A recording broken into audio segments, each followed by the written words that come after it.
Okay जी, आज का जो टॉपिक है ना वो हमारा सॉलिड प्रिंसिपल्स पर है। ठीक है, ये सॉलिड प्रिंसिपल, इससे पहले हमने डिज़ाइन के कुछ बेसिक से प्रिंसिपल्स देखे थे, लाइक एब्स्ट्रक्शन, मॉड्यूलराइजेशन। ठीक है, और उस उन चीज़ों को हमने इंफॉर्मेशन हाइडिंग और वो जनरल सी चीज़ें जो आप ऊप में भी हम पढ़ते हो। अब ये 5 प्रिंसिपल्स हैं और इसके बाद इन प्रिंसिपल्स के बाद हम डिज़ाइन पैटर्न्स को पढ़ेंगे। अब ये 5 प्रिंसिपल्स सॉलिड प्रिंसिपल्स इनको कहते हैं, और हर वर्ड से एक प्रिंसिपल का नाम बनता है। जैसे आपके पास एस से single responsibility principle, open close principle, list of substitution principle, interface segregation principle and dependency inversion principle. ठीक है, तो ये 5 प्रिंसिपल्स पढ़ाने का मकसद ये है कि जब आप लोग डिज़ाइन करो, ठीक है, या कर रहे होगे, तो इन प्रिंसिपल्स को आप लोग माइंड में रखो। तो जब इन प्रिंसिपल्स को माइंड में रखोगे तो उससे क्या होगा, उससे आपकी डिज़ाइन की क्वालिटी इम्प्रूव होगी। ठीक है, आप देख लो, इसमें एक प्रिंसिपल हमने देख लिया था। ठीक है, जो आपको याद हो, मैं दोबारा भी इसको यहाँ पे रिवाइज कर दूंगा। ओपन क्लोज प्रिंसिपल याद है, हमने जब पॉलीमॉर्फिक बिहेवियर को देखा था तो उसमें हमने कहा था कि open for extension and close for modification. ये प्रिंसिपल याद नहीं है? हम जब पॉलीमॉर्फिज्म पढ़े थे तो उस वक्त मैंने बार बार इस चीज़ पे एम्फेसिस किया था कि ये एक प्रिंसिपल हम यहाँ पे उसको फॉलो कर रहे हैं। ठीक है, पॉलीमॉर्फिज्म में हम क्या करते थे इनहेरिटेंस में, कि हर नई क्लास हम ऐड कर रहे हैं विद न्यू फीचर। ठीक है, और मॉडिफिकेशन करनी भी नहीं पड़ी, नया फीचर भी ऐड कर रहे हैं और एग्जिस्टिंग क्लासेस में चेंजेस भी नहीं करनी पड़ी। तो ये प्रिंसिपल वो प्रिंसिपल है। तो बाकी की जो प्रिंसिपल है वो हम आज देखते हैं कि उससे हम क्या करें। ठीक है, तो आज से जो ये वो है ना, जो टॉपिक है ये और ऑनवर्ड्स, इसके बाद जो पैटर्न्स वगैरह आ रहे हैं उसको अच्छे तरीके से समझना है। ठीक है, फाइनल टर्म के पॉइंट ऑफ व्यू से मैं बात कर रहा हूँ। ठीक है, फाइनल टर्म में तो पूरा कोर्स होता है, लेकिन ये मेजर पोर्शन इससे होगा। ठीक है, और सपोर्ट के लिए फिर कुछ जो प्रीवियसली जो चल रहा है वो होगा, और जावा भी साथ चलेगी। ठीक है, तो पूरा कोर्स तो होता है, लेकिन कुछ सेशन 1 में हो गया, कुछ सेशन 2 में हो गया। ठीक है, तो मेन जो फाइनल में जो चीज़ें होंगी ना वो इन प्रिंसिपल से और डिज़ाइन पैटर्न से। ठीक है, सपोर्ट के लिए आपको जावा लैंग्वेज चाहिए, वो आपको करा दिए, और यूएमएल की डायग्राम जो है वो इंतहाई सिंपल है। उसमें मजीद कुछ उसको तो आपको पढ़ने की ज़रूरत भी नहीं है, बस जस्ट आप वो एक बार डायग्राम बना रही है, असाइनमेंट्स हो गई उसमें। ठीक है, क्विज वगैरह में अगर हो गई तो बस उसकी प्रैक्टिस आपको हो गई। ठीक है, तो उसमें कुछ देखना नहीं। तो कहने का मतलब जावा पे थोड़ी सी, जावा को थोड़ा देख लोगे, और ये जो ऑनवर्ड्स अभी ये चीज़ें हैं ना ये देख लो, और डेटाबेस कनेक्टिविटी वो चीज़ें नहीं होंगी, इवेंट ड्रिवन वो भी नहीं होगा, और जो जीयूआई वगैरह था उसको भी हम फाइनल के लिए स्किप कर देंगे। ठीक है, क्योंकि वो एडिशनल आपको चीज़ें वो पढ़ाई हैं just for the sake of project के लिए, इसकी ज़रूरत नहीं थी। ये बहुत इंपॉर्टेंट है, प्रिंसिपल्स एंड जो आगे डिज़ाइन पैटर्न्स आएंगे 10 12 15 जितने भी हम पढ़ते हैं उसको हम देखते हैं। अच्छा जी, तो the very first principle is single responsibility principle. ठीक है, देखते हैं ये प्रिंसिपल हमें क्या कहता है, क्या इसमें सजेशन है, क्या रिकमेंडेशन है। ठीक है, तो सिंगल रिस्पॉन्सिबिलिटी प्रिंसिपल हमें ये कहता है कि द क्लास, जो भी हमारी क्लास है या जो भी एंटिटी है, ठीक है, it should have only one reason to change. ठीक है, इसका क्या मतलब है? इसका मतलब ये है कि आप जब एक क्लास बनाते हो तो उस वो क्लास का जो मतलब उस क्लास की कोई फंक्शनैलिटी होगी ना, वो सिर्फ एक ही फंक्शनैलिटी हो। ठीक है, मींस जब हमें उस क्लास में कुछ चेंजेस करनी पड़े ना, तो हमारे पास एक ही रीजन हो कि भाई ये अगर इस फंक्शनैलिटी को चेंज करना है तो इस क्लास में चेंज करेंगे। ठीक है, तो मतलब ये है कि a class should have one reason to change, कि not more than one functionality, एक से ज़्यादा फंक्शनैलिटीज आप एक क्लास में ना डालो। अगर एक क्लास, लेट से हम एग्जांपल दे रहा हूँ, उसका काम है डेटाबेस में इंसर्ट करना, तो बस वो वहाँ से आपका कोड जो उधर लिखा हुआ है इस क्लास में वो आपका डेटा उठा के इंसर्ट कर रहा है, इंसर्ट के अलावा वो दूसरा काम नहीं कर रहा। तो एक ही फंक्शनैलिटी एक क्लास में होनी चाहिए, ये इसमें हमें कह रहा है। ठीक है, कपलिंग एंड कोहेजन तो पता है ना, क्या होती है कपलिंग एंड कोहेजन? पता नहीं, खुदा की बंदे, कपलिंग एंड कोहेजन क्या होती है? कपलिंग क्या होती है, कोहेजन क्या? वन बाय वन इस तरह अलग अलग बताओ।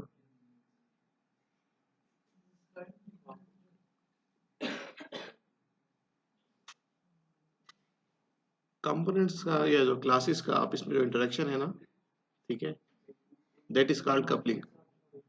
आपने लेट से आपने एक डिजाइन किया, तो वो डिजाइन कुछ इस तरीके से जो आपका हर आपका जो क्लास है वो दूसरी क्लास के साथ दूसरी क्लास पे डिपेंडेंट है, जैसे यहाँ पे मैंने शो किया।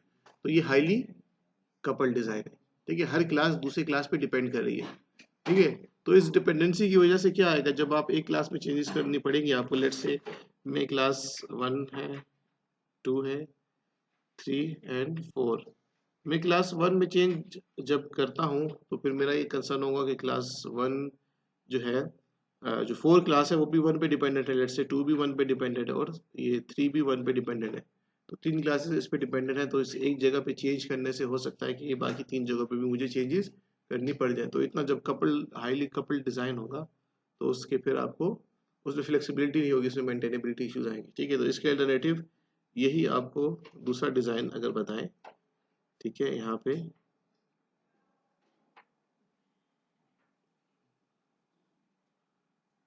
ठीक है, अब आप इस डिजाइन को देखो और इस डिजाइन को देखो, तो देख के समझ पड़ी है कि ये डिजाइन कपलिंग तो इसमें भी है, कपलिंग तो होगी, मस्ट होगी। ठीक है, लेकिन इसमें कपलिंग कम है और इसमें कपलिंग ज्यादा है। तो हम कपलिंग को बिल्कुल खत्म तो नहीं कर सकते, लेकिन कोशिश ये होती है कि हम जितना उसको कम कर सके उतना अच्छी बात है। ठीक है, अच्छा,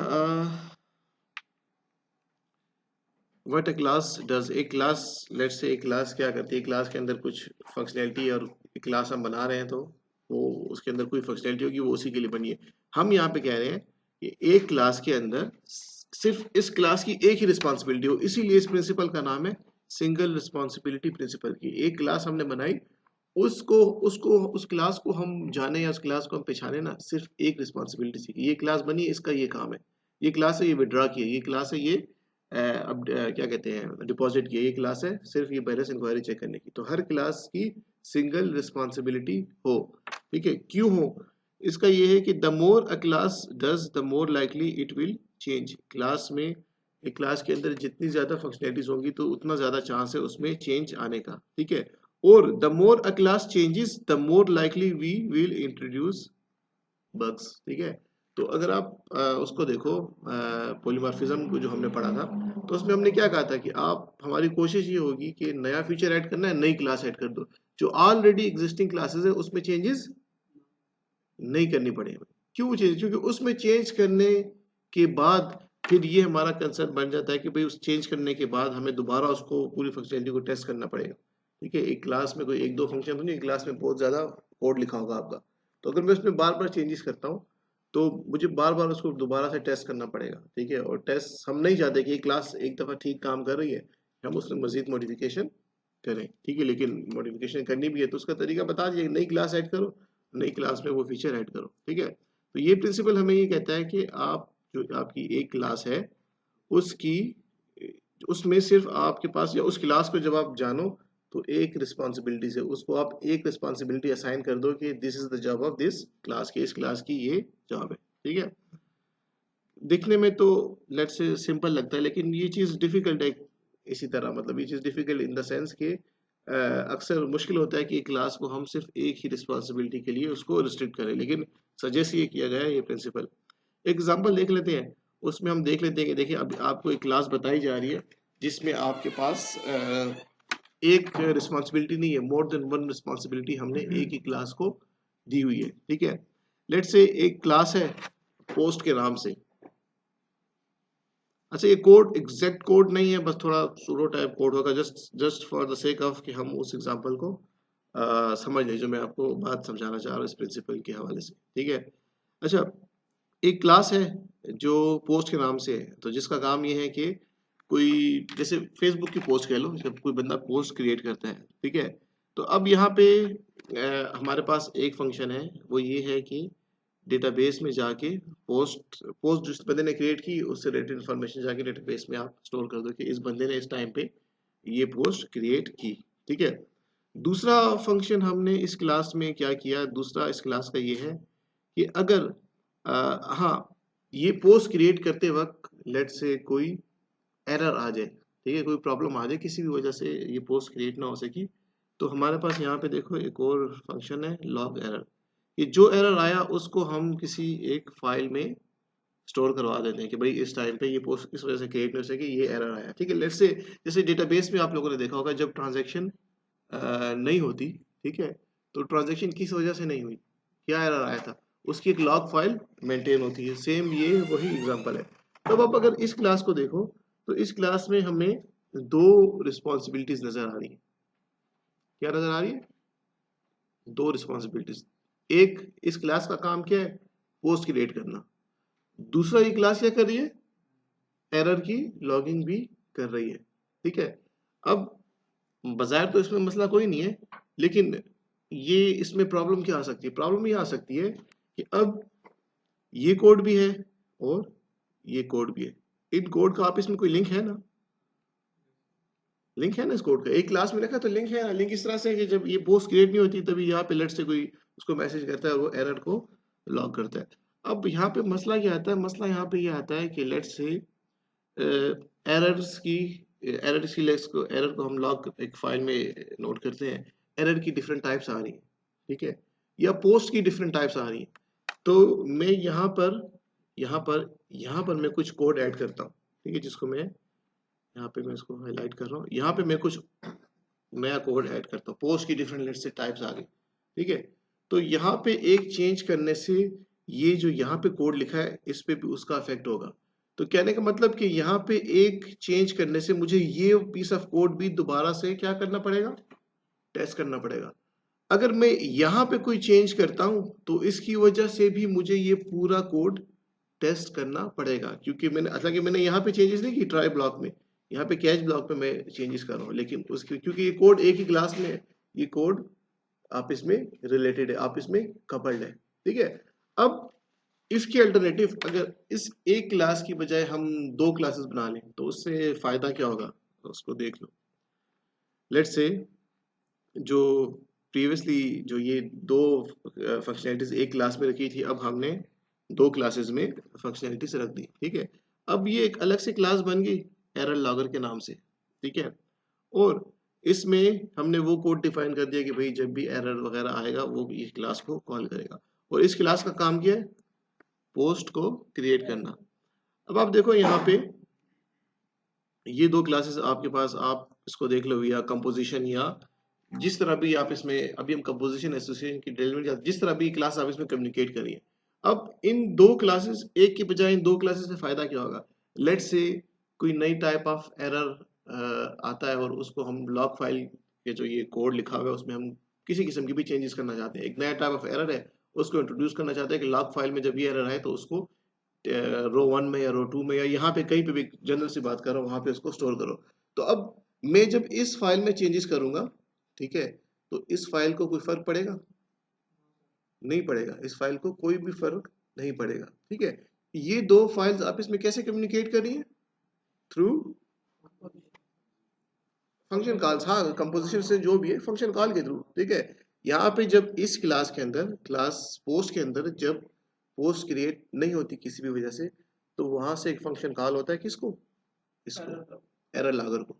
वो फिर उसका काम है कि वो उसको देखे। अब इस क्लास ने, क्लास 1 ने हर बार क्या करना, जब भी एरर आएगा उसको कॉल करेगा, ठीक है। तो अब मैं इस क्लास में लेट से कितनी भी चेंजेस कर लूं, इस क्लास को कोई फर्क नहीं पड़ेगा, क्योंकि इसका काम ही है जब एरर आया उसको एक फंक्शन कॉल कर दो, उसको एक पैरामीटर पास कर दो, वो फिर उसका काम है वो इसको सेट जो कर। बात समझ आ गई? तो जब यहाँ पे क्या था, वो सारा काम एक ही पीस ऑफ कोड में था, ये सारा कोड आपस में क्या था, इनके दरमियान कपलिंग ज्यादा थी। कपलिंग ज्यादा क्यों थी, कपलिंग ज्यादा इसलिए थी कि सब एक क्लास में लिखा और ये कोड आपस में रिलेटेड है। तो जब मैं यहाँ पे एरर का जो पीस ऑफ कोड था वहां पे जब मैं चेंजेस करता था तो फिर मेरा कंसर्न बढ़ जाता था कि यहाँ पे चेंजेस करने के साथ यहाँ पे जो पोस्ट वाला कोड लिखा हुआ है वहां पे तो कोई प्रॉब्लम नहीं आती, ठीक है। तो ये इस प्रिंसिपल की बहुत सिंपल प्रिंसिपल है, इसकी सिग्निफिकेंस ये बताई गई कि आपके पास क्लास में एक ही रीजन हो चेंज होने का, और तभी इसको नाम दिया गया सिंगल रिस्पॉन्सिबिलिटी। तो आप भी जब क्लासेस बनाओ तो कोशिश करो कि एक क्लास आपका एक उसकी जॉब हो, वो एक काम कर रही हो। समझ आ गई? सबसे पहला और सबसे सिंपल प्रिंसिपल, ठीक है।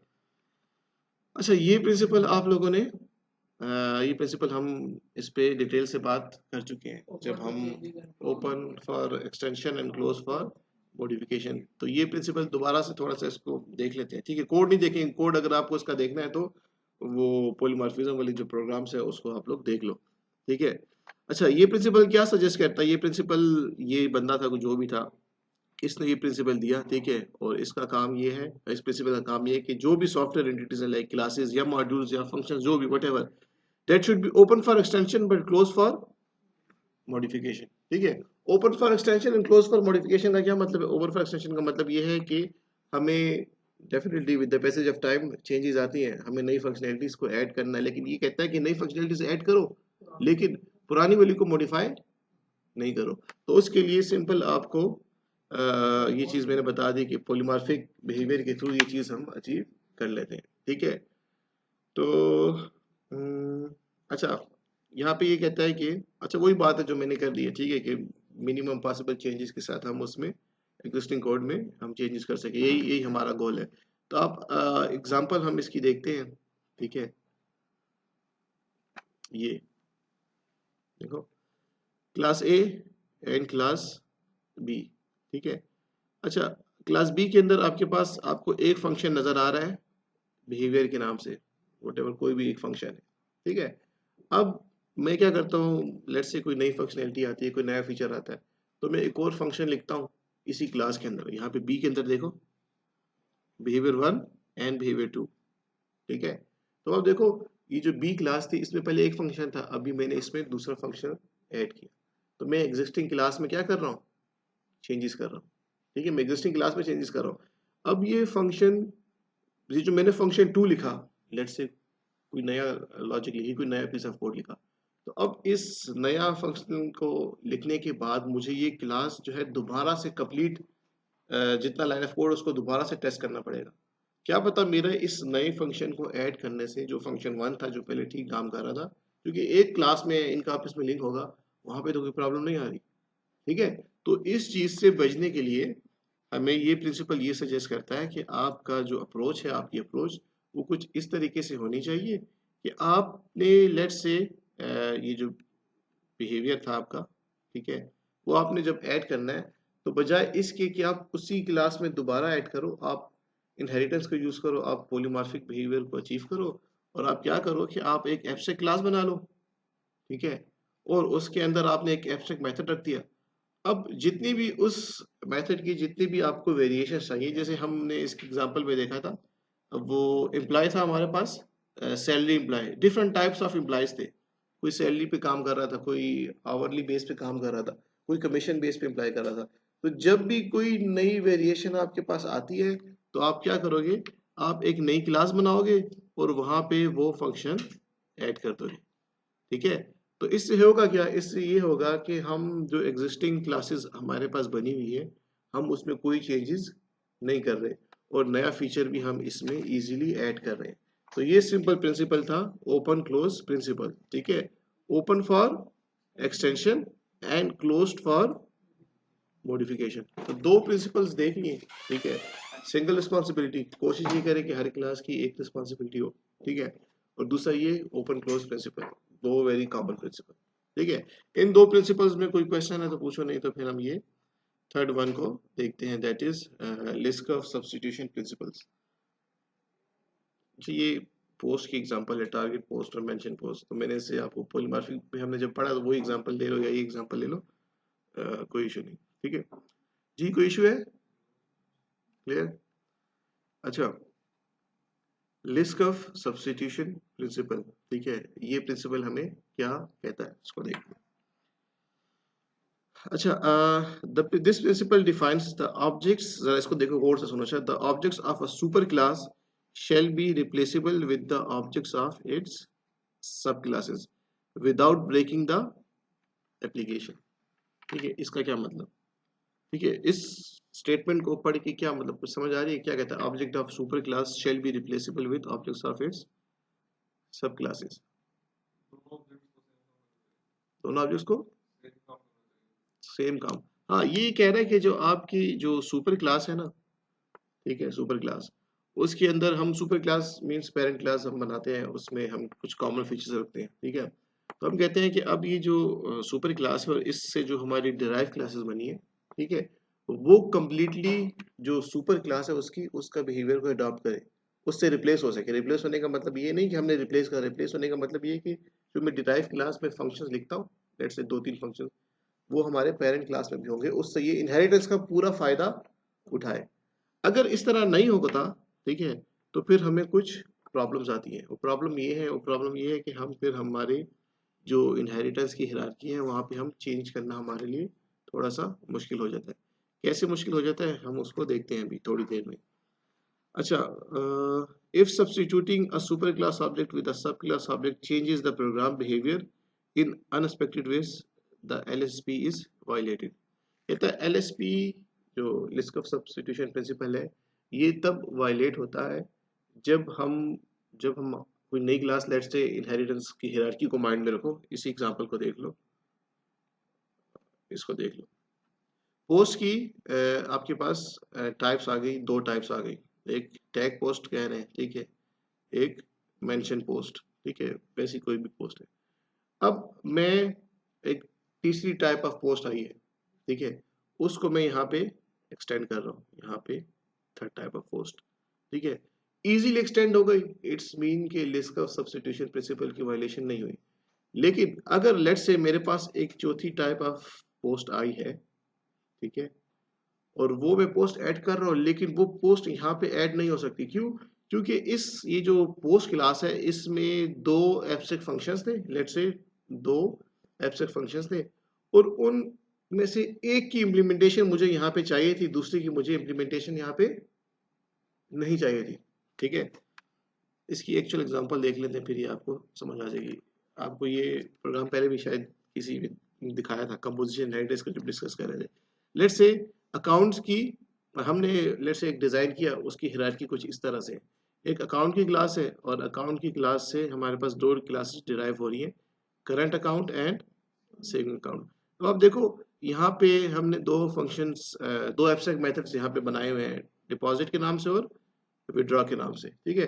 तो अब जो क्लास भी इसको इनहेरिट कर रही है वो इसकी इम्प्लीमेंटेशन देगी। करंट अकाउंट में भी डिपॉजिट की फंक्शनैलिटी की जरूरत है और विड्रॉ की जरूरत है, और इसी तरह सेविंग अकाउंट में भी डिपॉजिट की जरूरत है और हमारे पास विड्रॉ की फैसिलिटी है। तो अब यहाँ पे अब देखो तो जो LSP है, लिस्ट ऑफ सब्स्टिट्यूशन प्रिंसिपल, उसकी वायलेशन नहीं हो रही, क्योंकि हम कहते हैं कि जो ऑब्जेक्ट ऑफ ऑब्जेक्ट ऑफ सब class should be replaceable with the objects of base class. तो अब देखो ये रिप्लेस होने का मतलब ये नहीं कि हम रिप्लेस कर रहे हैं, रिप्लेस होने का मतलब ये है कि यहाँ पे आप देखो तो ये डिपॉजिट का फंक्शन और यहाँ पे विड्रॉ का फंक्शन यहाँ पे भी और पेरेंट क्लास में भी है। तो रिप्लेस का मतलब यहाँ पे ये नहीं कि एक्चुअल हम उसको रिप्लेस करें, कहने का मतलब ये है कि जो आपके पास सब क्लास है उसमें जो फंक्शंस आ रहे हैं वो पेरेंट में भी होने चाहिए। तो पेरेंट के जो फंक्शन है वो सब चाइल्ड में होने चाहिए, ठीक है। और ऐसा ही होता है ना, जब हम जब यहाँ पे एब्स्ट्रैक्ट मेथड्स जितने लिखते हैं उसकी इम्प्लीमेंटेशन मस्ट देनी होती है कि नहीं। पेरेंट क्लास में हम जितने भी एब्स्ट्रैक्ट मेथड्स लिखते हैं तो जो क्लास भी उसको डिराइव करेगी तो उसको उसकी इम्प्लीमेंटेशन मस्ट देनी होगी, ठीक है। लेकिन समटाइम्स ऐसा सिनेरियो आ जाता है जहाँ पे वो कम्प्लीटली रिप्लेस नहीं हो सकता। कैसे? यहाँ पे देखिए आप, अच्छा यहाँ पे नहीं, पहले यहाँ पे लेट से एक और क्लास हमें ऐड करनी है और उस क्लास का काम ये है फिक्स डिपॉजिट। फिक्स डिपॉजिट में ये है कि हम डिपॉजिट तो कर सकते हैं, अकाउंट की टाइप है, लेकिन हम विड्रॉ नहीं कर सकते। तो अब यहाँ पे देखो इस केस में हमारे पास क्या होगा। इस केस में हमारे पास ये होगा कि अगर हमने ऐसा डिजाइन किया हुआ है, ऐसा डिजाइन, ठीक है, और इस डिजाइन में ये है कि अब मैं कहता हूं कि मेरे पास एक नई क्लास आ गई फिक्स डिपॉजिट के नाम से, और उसमें जो एक एब्स्ट्रैक्ट मेथड है वो क्या है, वो डिपॉजिट के नाम से उसमें एक एब्स्ट्रैक्ट मेथड है, ठीक है। तो अब आप देखो लिस्ट ऑफ सब्स्टिट्यूशन प्रिंसिपल की वायलेशन हो रही है कि नहीं। अगर ये क्लास मुझे यहाँ पे ऐड करनी पड़ जाए यहाँ पर विद वन फंक्शन, और वो वन फंक्शन कौन सा है, डिपॉजिट के नाम से, तो क्या लिस्ट ऑफ सब्स्टिट्यूशन प्रिंसिपल की वायलेशन हो रही है? हो रही है कि नहीं? मेहानी आप बताएं, हो रही है? कैसे हो रही है? गर्ल्स में से और बताएं, मुकद्दस आप बताएं। ये यहाँ पे एक नई क्लास हमने ऐड की जिसका जिसका बिहेवियर ये है कि इसमें विड्रॉ नहीं कर सकते, डिपॉजिट कर सकते हैं। तो यहाँ पे अगर इस क्लास को मैं इस हायरार्की में यहाँ पे ऐड करूँ तो लिस्ट ऑफ सब्स्टिट्यूशन प्रिंसिपल की वायलेशन हुई है कि नहीं? जवेरी आप बताएं, इसमें क्या आपको नहीं समझ आ रही? हुई है, कैसे हुई है? अल्लाह का तेज बताएं कि पीछे वो भी सुन लें। हाँ सुना है, देखिए लिस्ट ऑफ सब्स्टिट्यूशन प्रिंसिपल ये कहता है कि जब आप डिराइव क्लास जब आप ऐड करो, ठीक है, तो उसने उस डिराइव क्लास के अंदर आपने उन फंक्शंस की इम्प्लीमेंटेशन देनी है जो पेरेंट में है। तो अब यहाँ पे इस केस में जो मेरे पास नई फंक्शनैलिटी आई, नई क्लास आई, जिसमें हम सिर्फ डिपॉजिट कर सकते हैं, विड्रॉ नहीं कर सकते, तो फिर मैं यहाँ पे विड्रॉ की इम्प्लीमेंटेशन दे ही नहीं सकता। वो एग्जांपल है, तो भी इस पे आते हैं ना कंपोजिशन पे, अभी कंपोजिशन पे आते हैं। अच्छा, तो मैं ये कह रहा था कि नया फीचर ऐड किया हमने, नई क्लास, उसमें सिर्फ डिपॉजिट हो सकता है, विड्रॉ नहीं हो सकता। तो अब देखो इस पेरेंट क्लास में कितने एब्स्ट्रैक्ट फंक्शंस हैं, डिपॉजिट एंड विड्रॉ। हमें दोनों की इम्प्लीमेंटेशन देनी होगी, लेकिन दोनों की इम्प्लीमेंटेशन हम नहीं दे सकते, क्योंकि इस क्लास की नेचर ये है कि भाई डिपॉजिट हो सकता है और विड्रॉ नहीं हो सकता। तो क्या करेंगे, हमने डिजाइन को थोड़ा सा आप कह लो रीस्ट्रक्चर किया, ठीक है। और रीस्ट्रक्चर करने से हमने क्या किया, हमने जो पहले दो हायरार्कीज में दो लेयर्स थी, अब कितनी लेयर्स हो गई, तीन लेयर्स हो गई। हमने डिपॉजिट का फंक्शन जो हमें लग रहा था कि सब में कॉमन है, ठीक है, उसको यहाँ पर मेन क्लास में रखा। उससे दो क्लासेस हमने डिराइव की। वो दो क्लासेस कौन सी, एक विड्रॉ अकाउंट और एक फिक्स्ड टर्म डिपॉजिट। अब ये जो डिपॉजिट है ये दोनों में है, यहाँ पर भी आपको नजर आ रहा है और यहाँ पर भी, ठीक है। अब ये दो जो है डिपॉजिट एंड विड्रॉ, ठीक है, इससे फर्दर आगे दो क्लासेस डिराइव हो रही है, कौन सी, current account and saving account. तब आप देखो इस पूरे स्ट्रक्चर में आपको कहीं पे भी लिस्ट ऑफ सब्स्टिट्यूशन प्रिंसिपल की वायलेशन नजर नहीं आ रही, ठीक है। ये क्यों ये कहा गया, ठीक है, ये इसलिए कहा गया कि अगर आप लिस्ट ऑफ सब्स्टिट्यूशन प्रिंसिपल को माइंड में नहीं रखते और उसको माइंड में ना रखते हुए अगर आप डिजाइन करते हो, तो देखो फिर प्रॉब्लम ऐसे आएगी कि लेट से हमने इसको सोचा, ठीक है, और हमने ये कहा कि लेट से कि ये आपके पास जितनी भी क्लासेस आएंगी उसने डिपॉजिट एंड विड्रॉ को इम्प्लीमेंट करना है। तो हमने ये नहीं सोचा लिस्ट ऑफ सब्स्टिट्यूशन प्रिंसिपल के बारे में कि भाई क्या हर क्लास इसको रिप्लेस कर सकेगी, ठीक है। तो अब हम जो डिजाइन कर रहे हैं, तो उसमें हमें क्या करना है, हमें ये देखना है कि भाई इसमें कौन सी क्लासेस ऐसी हैं जो इन दो एब्स्ट्रैक्ट मेथड्स को कंप्लीटली रिप्लेस कर देगी, और कौन सी ऐसी क्लासेस हैं जो इसको कंप्लीटली रिप्लेस नहीं कर सकेगी। तो कुछ होंगी जो कंप्लीटली रिप्लेस कर सकेंगी, जैसे आपके पास current account and saving account, ये इसको कंप्लीटली रिप्लेस कर रही है, तो ठीक है। और ये डिपॉजिट, फिक्स डिपॉजिट वाली क्लास, ये इसको कंप्लीटली रिप्लेस नहीं करी।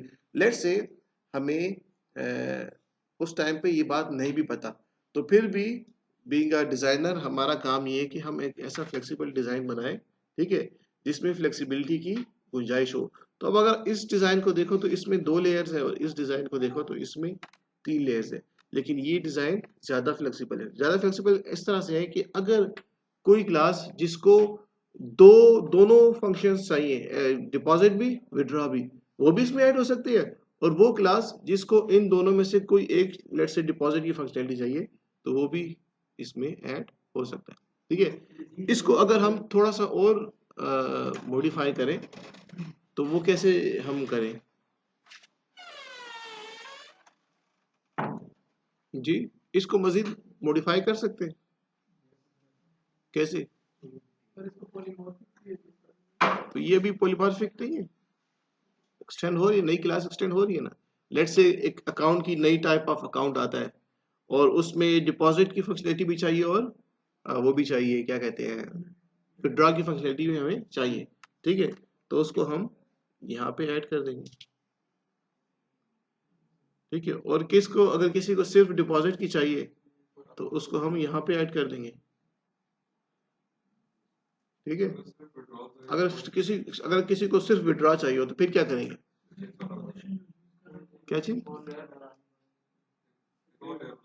फिर एक और लेयर वाला चक्कर आ जाएगा। ठीक है, तो अब इन लेयर से मतलब इस तरह भी ठीक है, ठीक है, लेकिन लेयर्स आ गई ज्यादा और हायरार्की थोड़ी सी हमारी क्या हो रही है, कॉम्प्लेक्स सी हो रही है। ठीक है, तो इसका जो अल्टरनेटिव है, ठीक है, वो आपके पास है कंपोजिशन। ठीक है, और कंपोजिशन को प्रेफर किया जाता है और इनहेरिटेंस, इनहेरिटेंस के ऊपर कंपोजिशन को प्रेफर किया जाता है। ठीक है, कंपोजिशन क्या चीज है, कंपोजिशन में अगर हम कंपोजिशन के पॉइंट ऑफ व्यू से इसी डिजाइन को देखें तो वो डिजाइन हमारा कैसा होगा,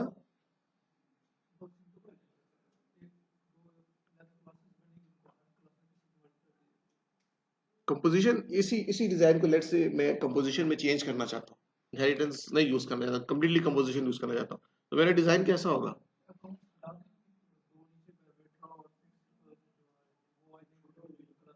क्या चीज, कुछ बोलो कि भाई ऐसा होगा ऐसा होगा, क्या करेंगे, जैसे लड़का बोल रहे ऐसे आप लोग भी कुछ बोले।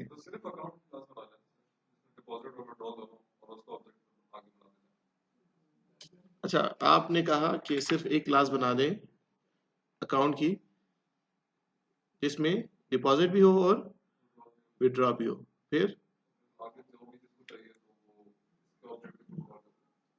ठीक है, अब इसने कहा कि एक क्लास बना ली जिसको ये दोनों फंक्शनैलिटी चाहिए वो इससे कंपोज हो जाए। ठीक है, अगर किसी को दोनों नहीं चाहिए तो फिर एक चाहिए, फिर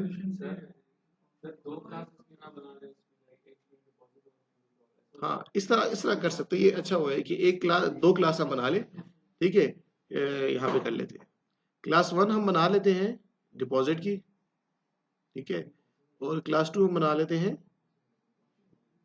विड्रॉ की। ठीक है, अब लेट्स से कोई अकाउंट की टाइप आया, उसको डिपॉजिट का फंक्शन भी चाहिए और विड्रॉ की भी, तो वो जो क्लास होगी ना, वो क्लास इससे भी कंपोज हो जाएगी। ठीक है, और इससे भी कंपोज हो जाएगी और इससे भी कंपोज कर लेगा, दो क्लासेस से कंपोज हो सकता है ना, उसका प्रॉब्लम सॉल्व हो गया। ठीक है, ये क्लास थ्री का प्रॉब्लम तो सॉल्व हो गया। लेट्स से क्लास फोर आती है, उसको सिर्फ डिपॉजिट की फंक्शनैलिटी चाहिए, तो वो क्या करेगा, वो अपने आप को कंपोज कर लेगा इस क्लास से। हाँ ये भी है, अगर फंक्शनैलिटी ज्यादा हो तो फिर ज्यादा क्लासेस बनानी पड़ेगी। ठीक है, अच्छा, इसमें ये है ना कि आपने जो भी कहा कि फंक्शनैलिटी ज्यादा हो, ठीक है, तो ये अच्छा क्वेश्चन है, इसका मैं भी आपको आंसर करता हूँ। ठीक है, एक आगे चल के एक पैटर्न आएगा, ब्रिज ब्रिज डिजाइन पैटर्न, ठीक है, जो हम पढ़ेंगे उसमें हम ये करते हैं कि हमारे पास ऐसा होता है कि हम इनहेरिटेंस और कंपोजिशन दोनों को यूज करते हैं। ठीक है, इनहेरिटेंस प्लस कंपोजिशन दोनों को यूज करते हैं, तो हमारे पास एक बेटर, आप कह सकते हैं एक अच्छा डिजाइन सामने आ जाता है। क्योंकि सिर्फ इनहेरिटेंस को यूज करो तब भी कम्प्लेक्सिटी बनती है। तब कम्प्लेक्सिटी कैसे बनती है, लेट्स से अगर मैं इनहेरिटेंस कर रहा हूँ, ठीक है, ये बेस क्लास और ये डिराइव क्लास, तो अब आपने कहा कि 10 डिफरेंट क्लासेस आ सकती है, डिफरेंट अकाउंट्स की 10 टाइप्स हो सकती है, तो हम यहाँ पे क्या करते जाएंगे, हायरार्की को एक्सटेंड करते जाएंगे। लेट्स से हमारे पास जो टाइप्स हैं वो हमारे पास 20 है, तो क्या इसमें मैं 20 क्लासेस तक एक्सटेंड करता जाऊंगा, ये भी तो एक अच्छी अप्रोच नजर नहीं आ रही। तो हम फिर क्या करते हैं, हम इनहेरिटेंस कंपोजिशन दोनों को यूज करते हैं, और दोनों को यूज करते हैं तो उससे हमारी नंबर ऑफ क्लासेस भी कम हो जाती है और हमारा काम भी हो जाता है। तो कैसे होता है वो हम आगे चल के, ब्रिज डिजाइन पैटर्न है और आगे चल के हम उस पैटर्न को पढ़ेंगे। ठीक है, तो अभी के लिए हम क्या कह रहे थे कि अभी के लिए इस कॉन्टेक्स्ट में जो ये सिनारियो था उसमें हमें कंपोजिशन बेटर नजर आ रहा है कि जिसको एक चाहिए एक से कंपोज कर ले, जिसको दो चाहिए दो से कंपोज कर ले। अच्छा, एक और मसला जो है वो ये मसला है कि लेट से हमें एक एक ऐसा फंक्शन है, ठीक है, एक नया फीचर जो हमें बेस क्लास का बेसिकली मकसद ये होता है ना कि बेस क्लास में आप कुछ ऐड करो, ठीक है, और वो आपको बाकी सब क्लासेस में वो चीज़ आ जाती है। लेट्स से अगर मैं इस अकाउंट क्लास में कुछ ऐड करना चाहता हूँ कोई भी फीचर, तो वो हिरार्की को देखते हुए इस क्लास में भी आ जाएगा, इस क्लास में भी, इस क्लास में भी और इस क्लास में भी। ठीक है, ऐसा ही है ना, लेकिन इसमें से हमें वो कुछ क्लासेस में चाहिए हो तो फिर क्या करें, तो फिर अलग अलग से उस क्लास में वो अलग से काम करना पड़ेगा। तो फिर इनहेरिटेंस का फायदा क्या, लेट्स से इतनी ज्यादा क्लासेस और हर जगह हम अलग से चेंज करें। ठीक है, तो कंपोजिशन में क्या होगा, कंपोजिशन में ये होगा कि लेट्स से एक नया फीचर आया, ठीक है, तो उस नए फीचर को लेके हम एक नई क्लास बना देंगे, ठीक है, और 1 2 3 4 में से किसी एक क्लास को वो फीचर चाहिए, वो खुद को इससे कंपोज कर लेगा। तो अभी तक अगर आप कंपैरेटिवली देखो ना, तो कंपोजिशन हमें बेटर लग रही है इनहेरिटेंस से इन टर्म्स ऑफ फ्लेक्सिबिलिटी, ठीक है। लेकिन फिर वही बात कि कंपोजिशन में ये होगा कि अब बहुत सी क्लासेस अगर आ जाए, बहुत सी, तो वहां पे भी हर क्लास दूसरे से कंपोज होके बनी है, ठीक है, तो वो भी डिजाइन देखो तो वो भी एक तरह से खिचड़ी सी पैकेजिंग बन जाती है, ठीक है। तो फिर उसका हमारे पास पैटर्न्स हैं, पैटर्न्स का मकसद ये है कि हम अच्छा डिजाइन कर सके। तो इनहेरिटेंस प्लस कंपोजिशन दोनों को यूज करेंगे और दोनों को यूज करके हम, ठीक है, एक अच्छा डिजाइन देखेंगे। इस स्टेज पे कर नहीं सकते क्योंकि हमने अभी तक वो पढ़ा नहीं है, ठीक है। अच्छा, प्रिंसिपल नंबर 4 वो ये है, that is ISP, interface segregation principle, ठीक है। इंटरफेस का पता है सबको, ठीक है। इंटरफेस सेग्रीगेशन का क्या मतलब है, सेग्रीगेट किसे कहते हैं, सेपरेट, अलग करना, ठीक है। थ्योरी से बस डायरेक्ट एग्जांपल पे आता हूँ, क्योंकि थ्योरी में भी वही बातें हैं जो मैं एग्जांपल में समझा देता हूँ। थ्योरी आप लोग इसकी देख लोगे, ये कहता क्या है उसको हम जरा देखते हैं, ठीक है। ये आपसे ये कहता है कि लेट से आपने, ये बिल्कुल उसी तरह है जैसे सिंगल रिस्पॉन्सिबिलिटी प्रिंसिपल था ना, ठीक है, ये भी उससे मिलता जुलता है। ये आपसे ये कहता है कि अगर आपने एक इंटरफेस बनाया है, ठीक है, और उसमें आपने डिफरेंट फंक्शंस रखे हैं, लेट से दो फंक्शन है, क्रिएट पोस्ट और रीड पोस्ट, ठीक है। तो अब एक इस इंटरफेस को जो भी इम्प्लीमेंट करेगा ना, इस इंटरफेस को जो भी इम्प्लीमेंट करेगा, ठीक है, तो वो क्या करेगा, वो इन दोनों फंक्शंस की इम्प्लीमेंटेशन देगा, देगा कि नहीं, ठीक है, दोनों फंक्शंस की इम्प्लीमेंटेशन उसको देनी पड़ेगी, ठीक है। तो कहता है शायद समटाइम्स ऐसा हो जाए कि हमें उसमें से कोई एक जो फंक्शन है वो चाहिए हो, तो बेटर अप्रोच ये है कि आप इंटरफेसेस को सेग्रीगेट करो, एक इंटरफेस के अंदर आप एक ही इम्प्लीमेंटेशन रखो, ठीक है। ऐसा भी इस एग्जांपल को देखते हैं, देखिए एक स्मार्ट डिवाइस का इंटरफेस है जिसमें तीन तीन फीचर्स हैं, प्रिंट का, फैक्स का और स्कैन का, ये तीनों वो है, ठीक है। अब यहाँ पे हम कहते हैं कि एक ऐसा प्रिंटर बना रहे हैं हम, ऑल इन वन प्रिंटर, जिसमें ये सारी फंक्शनैलिटीज होंगी।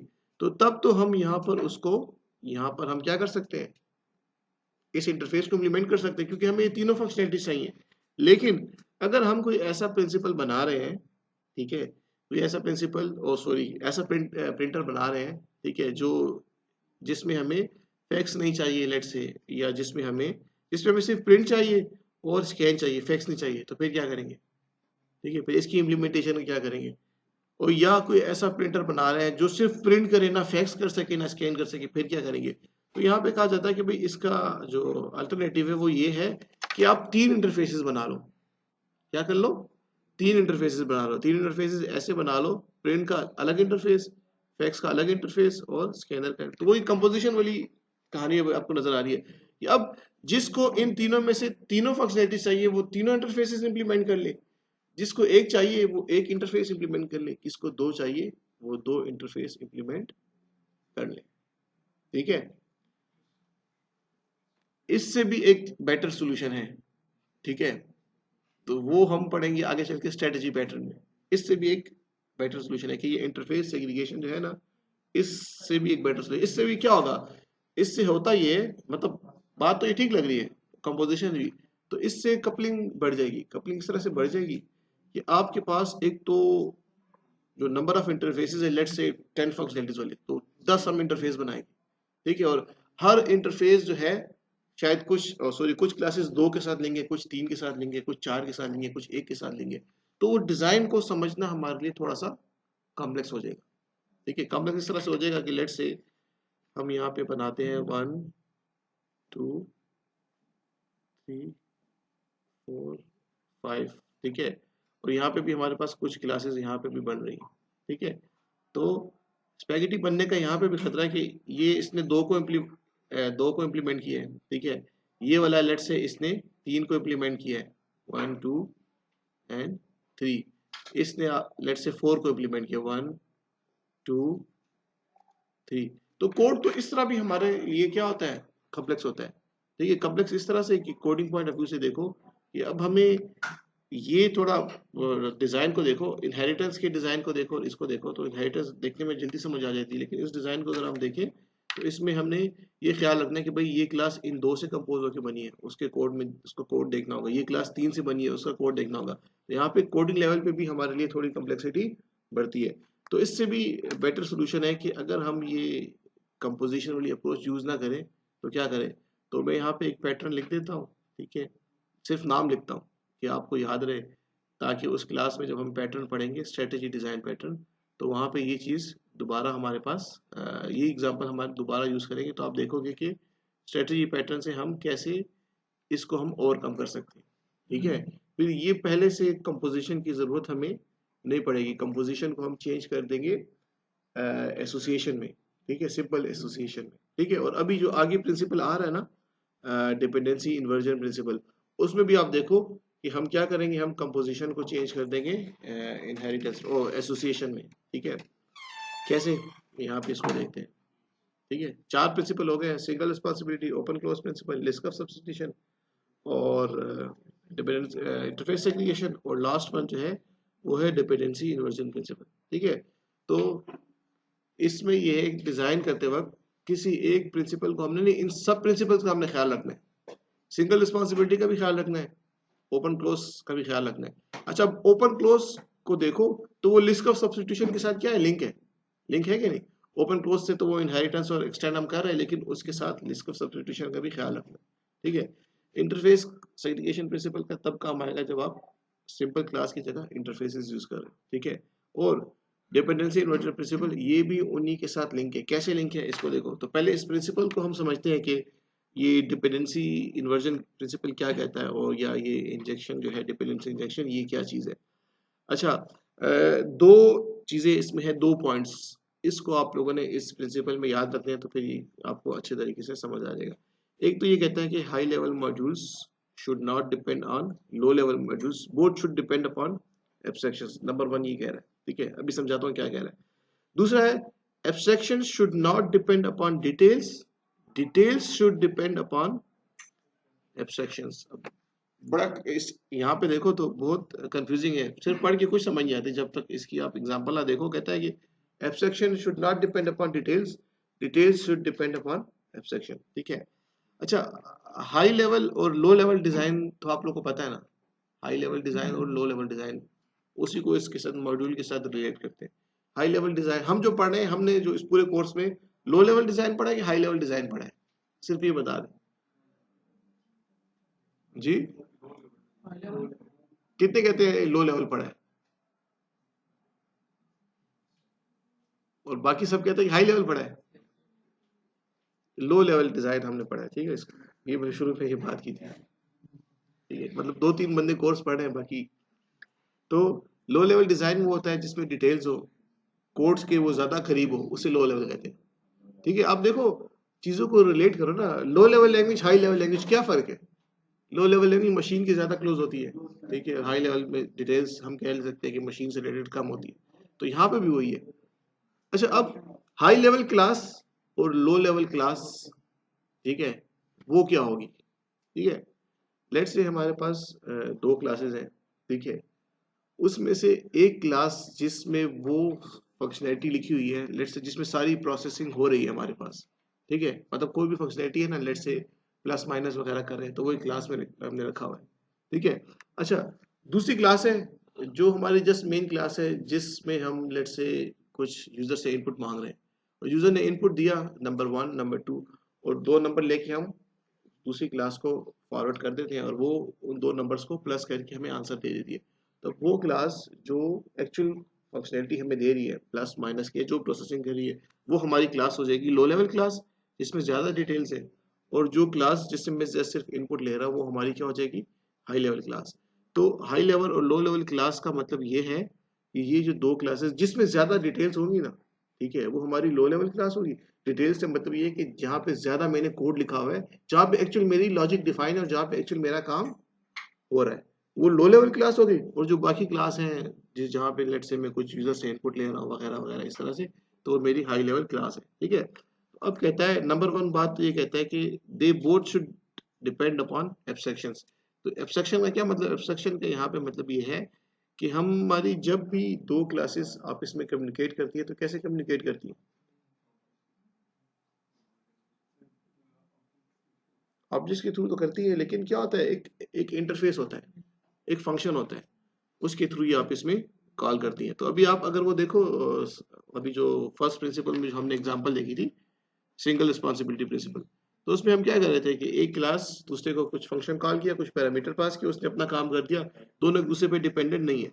अच्छा, इससे भी ज्यादा जो इम्पोर्टेंट बात है ना इन दोनों टर्म्स में, वो ये है कि जिसका हमें ख्याल रखना है कि abstraction should not depend upon details, details depend करें एब्स्ट्रैक्शन पे। ठीक है, इसका क्या मतलब है? तो इसके मतलब को समझने के लिए हम एक एग्जांपल देखते हैं, प्रोग्राम एग्जांपल।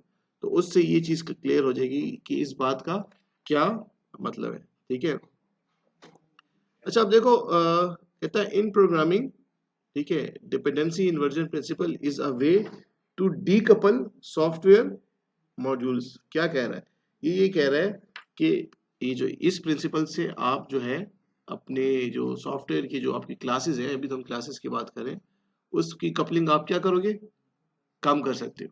ठीक है, कपलिंग आप कम कर सकते हो। कपलिंग कम होगी तो इट्स मीन कि डिजाइन की फ्लेक्सिबिलिटी ज्यादा होगी।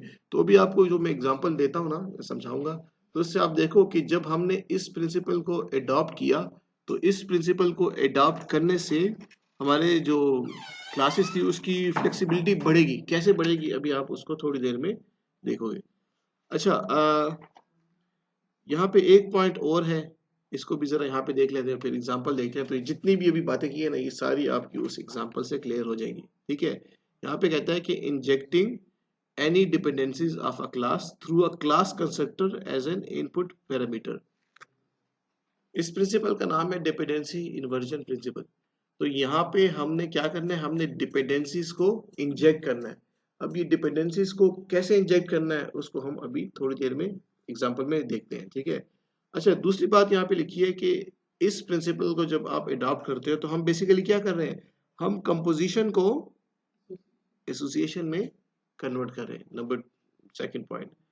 दूसरा क्या कर रहे हैं हम, तीसरा इस प्रिंसिपल को अडॉप्ट करने से फायदा क्या होगा, स्ट्रांग कपलिंग जो आपकी है वो वीक कपलिंग में कन्वर्ट हो जाएगी। ठीक है, तो हर प्रिंसिपल के आपको कुछ फायदे नजर आ रहे हैं, और घूम फिर के अगर हर प्रिंसिपल को देखो ना, तो वो सम हाउ आपको कपलिंग एंड कोहेजन की तरफ लेके जाता है। और हमारा मकसद ये है कि हम जो डिजाइन कर रहे हैं, कोशिश ये होती है हमारी कि वो कम से कम उसमें कपलिंग हो। जितनी कम हो कपलिंग उतना हमारे लिए फायदा है। तो अभी एक एग्जांपल देखते हैं, और आप देखो कि जब उस एग्जांपल में हम इस डिपेंडेंसी इन्वर्जन प्रिंसिपल को फॉलो करते हैं, तो उससे हमें क्या मिलता है, उससे हमें जो भी उसके फीचर्स है वो अचीव होते हैं, मतलब फ्लेक्सिबिलिटी वगैरह।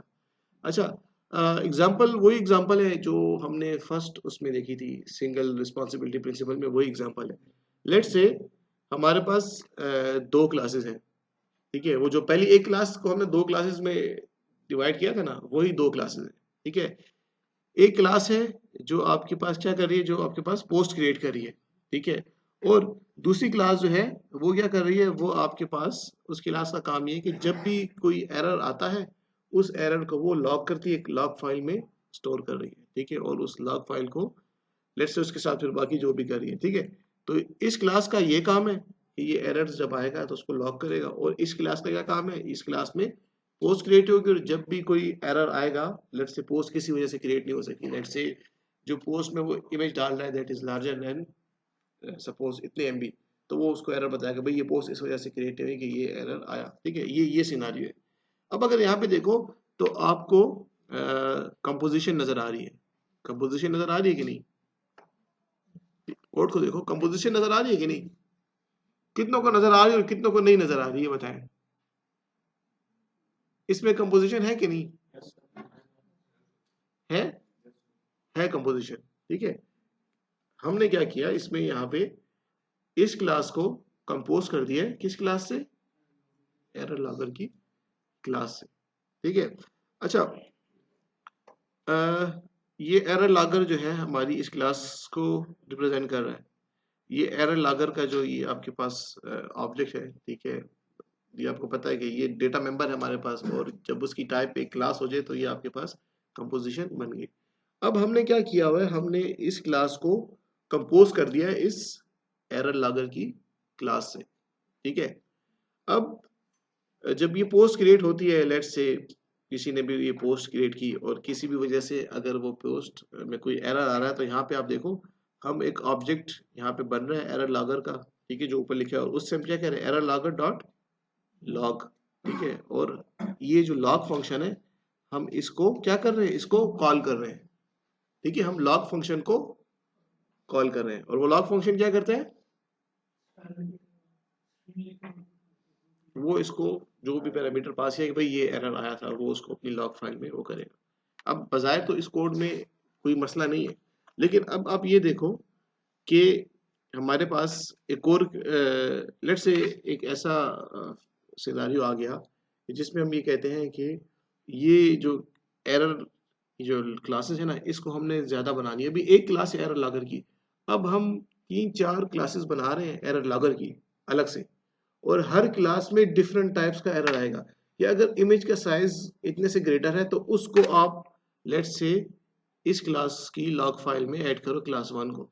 ये एक एरर लॉगर की एक टाइप है 1 को, जिसको नाम दिया।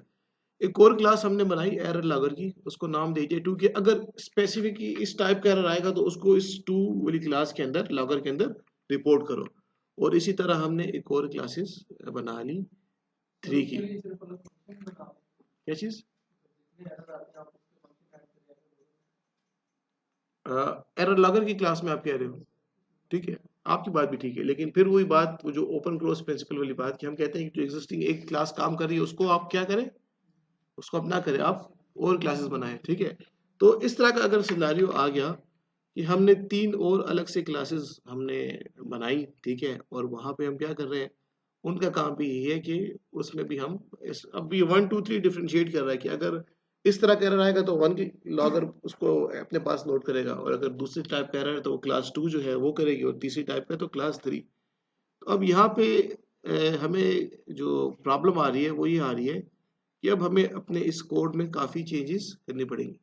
वो चेंजेस हमें क्या करनी पड़ेंगी, वो चेंजेस हमें ये करनी पड़ेंगी कि लेट से हमारे पास एक नया टाइप का, लेट से लॉग, जैसे अब यहाँ पे कितने लॉगर्स आए, 1 2 3 मैंने ऐड किया, तब मुझे यहाँ पे कोड में क्या कहाँ पे चेंजेस करनी पड़ेगी, देखो यहाँ पे मैं एक और उस क्लासेस को कंपोज करूंगा, ठीक है। तो यहाँ पे जो ये लिखा हुआ है ना प्राइवेट एरर लॉगर, मैं यहाँ पे इस क्लास को, क्योंकि ये 3 क्लासेस से कंपोज हो रहा है, मैं यहाँ पे 3 क्लासेस के साथ उसको क्या करूंगा, कंपोज करूंगा। तो नंबर 1 चेंज हम यहाँ पे करेंगे, ठीक है, यहाँ पे चेंज आएगा, यहाँ पे 3 क्लासेस के साथ उसको और कंपोज किया जाएगा। नंबर 2 चेंज कहाँ पे आएगा, नंबर 2 चेंज यहाँ पे आएगा कि अब यहाँ पर मुझे इफ कंडीशन लगानी पड़ेगी कि अगर एरर ये है तो उस क्लास का लॉग फंक्शन कॉल करो, और अगर एरर ये है तो उस क्लास का फंक्शन कॉल करो, और इस तरह से ये फंक्शन आप हम कॉल करो, ठीक है। इसके अल्टरनेटिव में आपको एक कोड दिखाया जाता है या एक अप्रोच दिखा रहा हूँ अभी, ठीक है। तो आप देखो दोनों को जरा कंपेयर करो कि कौन सा हमें अप्रोच जो है वो हमें बेटर नजर आ रही है, ठीक है। देखो यहाँ पे अगर आप देखो तो यहाँ पे क्या लिखा हुआ है मैंने, डिपेंडेंसी इंजेक्शन, ठीक है। ये डिपेंडेंसी को अब हमने यहाँ पे इंजेक्ट करना है। इंजेक्ट करने से होगा क्या, तो जरा यहाँ पे दोबारा आते हैं। वो ये है कि injecting any dependencies of a class through a class constructor. तो डिपेंडेंसी का मतलब ये है कि ये जो मेरी क्लास थी ना, ये उन 3 क्लासेस से कंपोज होकर बनी थी, तो उन पे डिपेंडेंट है ना, कि अगर लॉगर एरर लॉगर 1 है, एरर लॉगर 2 है, एरर लॉगर 3 है, या एरर लॉगर 4 है, तो ये उन 4 क्लासेस से कंपोज होकर बनी थी, तो इनको हम डिपेंडेंसी कह रहे हैं। तो कहता है इन डिपेंडेंसीज को आप क्लास के कंस्ट्रक्टर में as a input parameter pass करो। क्या मतलब उसका, कोड को देखते हैं अभी, यहाँ पे देखिए। अच्छा, अभी यहाँ पे देखो, तो यहाँ पे प्राइवेट लॉगर और लॉगर, मतलब ऐसा है कि आप ऐसा अज्यूम करो कि ये मेरे पास एक लॉगर की क्लास आ गई, बेस क्लास, और वो जितने भी मैंने आपको डिफरेंट टाइप्स बताई थी ना, लेट्स से 1 2, ठीक है, और 3 एंड 4, ठीक है, 1 2 3 एंड 4, ये 4 टाइप्स के एरर लॉगर्स हैं, ठीक है। तो प्रीवियस अप्रोच में हमने क्या किया था, हमने हर एक को उस चारों के साथ क्या किया था, कंपोज किया था। अब लेट्स से ये आपके पास with the passage of time, हर हम लेट्स से ऐसे ही कह रहे हैं कि हर एक महीने बाद हम एक नया टाइप ऑफ एरर इंट्रोड्यूस होता है और हम एक नई क्लास बना रहे हैं और ऐड किए जा रहे हैं, किए जा रहे हैं, किए जा रहे हैं। तो अब उस सिनेरियो को जरा माइंड में सोचो, ठीक है, ऐड किए जा रहे हैं और ये जो हमारा एग्जिस्टिंग कोड है यहाँ पे हम चेंज किए जा रहे हैं, ऐसा ही है ना, यहाँ पे इफ भी लगाएंगे और यहाँ पे ये करेंगे। अब इस कोड में देखो, इस कोड में क्या हो रहा है, अच्छा ये यहाँ पे जो ये मैंने ये जो डॉट डॉट डॉट डॉट लिखा है ना, ये यही वाला कोड है। अच्छा अभी आपको सब बताता हूँ। अच्छा यहाँ पे हमने क्या किया, यहाँ पे हमने ये किया कि हमने यहाँ पर जो ये जो हमारा पोस्ट है ना, ये क्या है, कंस्ट्रक्टर है, समझ आ रही है, ये कंस्ट्रक्टर है। अच्छा इस कंस्ट्रक्टर को हम कुछ पास कर रहे हैं, इस कंस्ट्रक्टर को हम कुछ पास कर रहे हैं, ठीक है, क्या पास कर रहे हैं, उसको हम एक ऑब्जेक्ट उसको हम पास कर रहे हैं जो किस क्लास का है, लेट्स से लॉगर क्लास का है, ठीक है। अब यहाँ पे जो कोड लिखा होगा ना, यहाँ पे जो कोड, ठीक है, अब अगर यहाँ पे देखो तो यहाँ पे कोड क्या लिखा हुआ था, logger dot sorry error logger dot log, मतलब एरर लॉगर क्लास के लॉग फंक्शन को कॉल करो। यहाँ पे क्या लिखा होगा, लॉगर डॉट लॉग, ये लिखा होगा कि नहीं, लॉगर डॉट लॉग। अच्छा अब ये लॉगर डॉट लॉग, अब ये लॉगर क्या चीज है, ये लॉगर क्या चीज है, अब ये लॉगर ये है कि हम जब भी इस क्लास का ऑब्जेक्ट क्रिएट होगा, ठीक है, तो ऑब्जेक्ट क्रिएट होने के साथ हम जो लेट्स से एरर हमने देखा है, जो भी एरर है, ठीक है, लेट्स से 1 का है, 2 का है, 3 का है, ठीक है, तो वो जो एरर का जो लेट्स से ऑब्जेक्ट है वो हम यहाँ पे इसको पास करेंगे एज अ पैरामीटर। ये इंजेक्टेड लॉगर नजर आ रहा है ना, तो इस इंजेक्टेड लॉगर में अब वो 1 2 3 4 कोई भी जो लिखा हुआ है ना 1 2 3 4 में से कोई एक ऑब्जेक्ट होगा, कोई एक स्पेसिफिक एरर कोई भी यहाँ पे होगा, ठीक है। अब इससे हमें फायदा क्या हो रहा है, इससे हमें फायदा ये हो रहा है कि लेट्स से अब इस बात को समझो जो मैंने ये आपको ये बात समझाई कि अब देखो यहाँ पे, अब इस कोड को देखो तो इस कोड में हमने इस क्लास को स्पेसिफिकली इस एरर लॉगर के साथ लिंक किया हुआ था, ठीक है, और अगर और क्लासेस आ रही है तो और क्लासेस के साथ हम उसे लिंक कर रहे हैं, लेकिन इसमें हमने उसको किसी एक स्पेसिफिक क्लास के साथ लिंक नहीं किया, और हमने उसको लिंक तो किया है किसके साथ, लॉगर के साथ, और यहाँ पे कंस्ट्रक्टर, और हम कहते हैं कि भाई यहाँ पे तुम्हें ये जो इंजेक्टेड लॉगर का जो ये एट्रीब्यूट है, यहाँ पे तुम्हें जो ऑब्जेक्ट कॉल हो या यहाँ पे तुम्हें जो ऑब्जेक्ट पास हो, तुम उसके लॉग फंक्शन को क्या करो, कॉल करो, ठीक है। तो यहाँ पे हमने कंपोजिशन एक तरह से यूज नहीं की, ठीक है, यहाँ पे हम आप कह सकते हैं कि अगर कंपोजिशन यहाँ पे हम कहें भी कि कंपोजिशन यूज की भी है तो वो सिर्फ स्पेसिफिक एक क्लास के साथ है, ठीक है, लॉगर की क्लास, जिसे मैं कह रहा हूँ कि लेट्स से ये आपके पास बेस क्लास है, तो जब आपके पास बेस क्लास का ऑब्जेक्ट हो तो फिर आप उससे डिराइव क्लास वो कर सकते हो। अब देखो यहाँ पे देखो क्या होगा, यहाँ पे हमारे पास मसला ये आएगा कि जब भी वो नंबर ऑफ वो क्या कह रहे हैं क्लासेस हमारे पास एरर की बढ़ रही है, तो हमें यहाँ पे आके कंपोजिशन में कोड में चेंज करना पड़ेगा, उसको कंपोज करना पड़ेगा। हम ये चीज़ नहीं चाहते, हम चाहते हैं एरर की नई टाइप ऑफ क्लास आती जाए और बस यहाँ पे हम जो भी नया टाइप ऑफ एरर उसका ऑब्जेक्ट क्रिएट करेंगे और ये काम हमारा पास हो जाए। तो आप यहाँ पे अगर देखो तो यहाँ पे क्या होगा, ये जो इंजेक्टेड लॉगर है, इंजेक्टेड लॉगर, इसमें इन एरर की टाइप से कोई एक टाइप का ऑब्जेक्ट इसको पास होगा, और यहाँ पे आप देखो यहाँ पे क्या लिखा हुआ है, यहाँ पे लिखा हुआ था एरर लॉगर डॉट लॉग, और यहाँ पे क्या लिखा हुआ है, लॉगर डॉट लॉग। तो अभी लॉगर इटसेल्फ कुछ नहीं है, ये लॉगर में क्या आएगा, लॉगर में क्या आएगा, ऑब्जेक्ट आएगा किस क्लास का, जिसका भी एरर होगा। तो अब दोनों को कंपेयर करो तो कौन सी अप्रोच हमें बेटर नजर आ रही है, ये हमें बेटर नजर आ रही है। ठीक है, कैसे, अब जरा इसको देखते हैं। जो हमने कुछ 2 पॉइंट्स लिखे थे वो यहाँ पे था, हाँ, abstraction should not depend upon details, details should depend upon abstractions. तो अब आप देखो यहाँ पे इस केस में एब्स्ट्रैक्शन, हम कहते हैं abstraction should not depend upon details. ठीक है, details should depend upon abstraction. तो ये वाला जो देखो, तो ये क्या, ये डिटेल्स है ना, ये डिटेल्स है ना। ठीक है, ये डिटेल्स डिपेंड करिए किस पर, इस एब्स्ट्रैक्शन पर।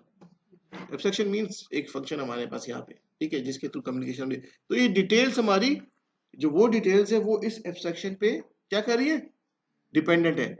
इस केस में क्या था, इस केस में हमारे पास ये जो एब्स्ट्रैक्शन थी ना, ये इस पे डिपेंडेंट थी, डिटेल्स पे। समझ आ रही?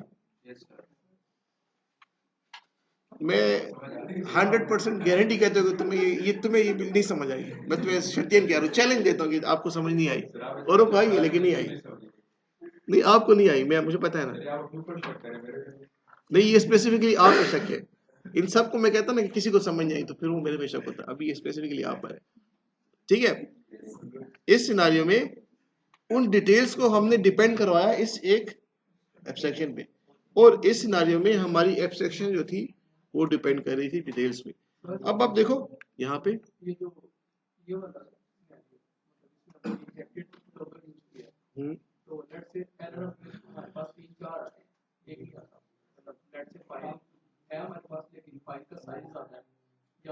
आप कहते हो एक से ज्यादा एरर आते हैं, फिर वो इस कोड में थोड़ी सी मॉडिफिकेशन करनी पड़ेगी। फिर वो जो एक ऑब्जेक्ट को कॉल कर रहा है, ठीक है, वो 2 को करेगा, 2 को, वो तो अलग एक बहस है ना।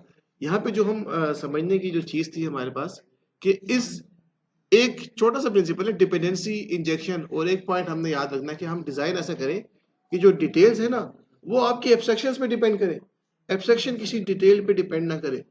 इससे फायदा क्या होगा, इससे फायदा होगा, लेट्स से कितने एरर थे, 1 2 3 4, लेट्स से 4 और एरर्स आते हैं, 4 और एरर्स हमारे पास यहाँ पे इंट्रोड्यूस होते हैं। लेट्स से यहाँ पर मैं यहाँ पे उसको बनाता हूँ, ठीक है, 4 और एरर्स हमारे पास आ गए।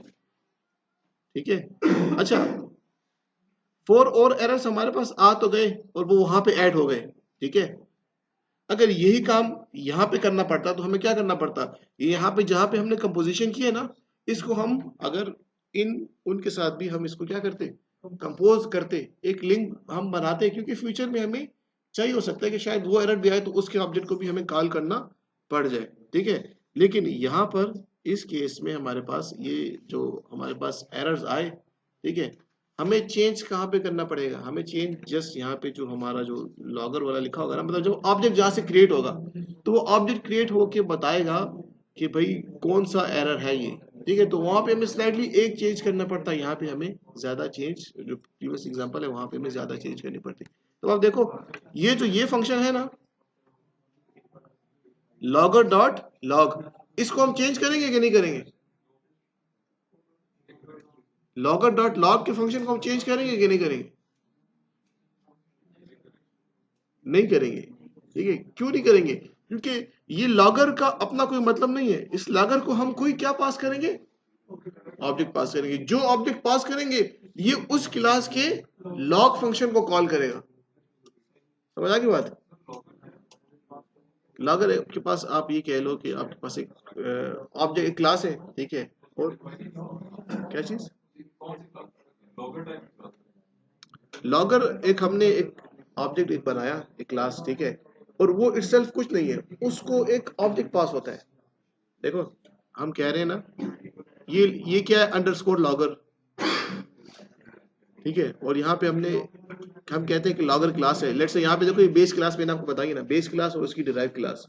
ठीक है, अब बेस क्लास के ऑब्जेक्ट से आप डिराइव क्लास के ऑब्जेक्ट्स को आप वो कर सकते हो। ठीक है, ये भी कर सकते हो। ठीक है, अच्छा, यहाँ पे अभी मैंने इसको, क्योंकि हमें एक ऐसी क्लास चाहिए थी, ऐसी क्लास का इसको लिंक किया कि जब हम इसको पास करें तो उसको एक ऑब्जेक्ट पास हो। तो अब ये लॉगर को कोई ऑब्जेक्ट पास होगा। अब वो रन टाइम पे डिपेंड करेगा कि जिस तरह का एरर आ रहा है उस तरह का इसे लॉगर पास होगा। ठीक है, अभी लॉगर जो है ना, लॉगर ये स्पेसिफिक क्लास नहीं, लॉगर के अंदर आपको या तो क्लास 1 आएगी का ऑब्जेक्ट आएगा, या क्लास 2 का ऑब्जेक्ट आएगा, या क्लास 3 का ऑब्जेक्ट आएगा। आप उसको माइंड में रखो, ट्रांजैक्शन वाला सिनेरियो। ठीक है, उसमें हम क्या करते थे, जरा आप लोग आहिस्ता बोले। वो ट्रांजैक्शन वाला सिनेरियो था, तो वहां पे आप याद करो कि हम कहते हैं यूजर चॉइस देगा 1 2 3 4। ठीक है, अगर 1 है तो विड्रॉ है, 2 है तो वो है, और 3 है तो वो है।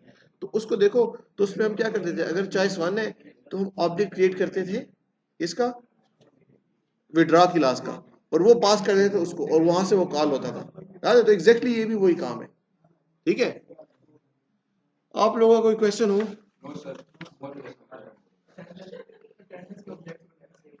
अटेंडेंस क्या?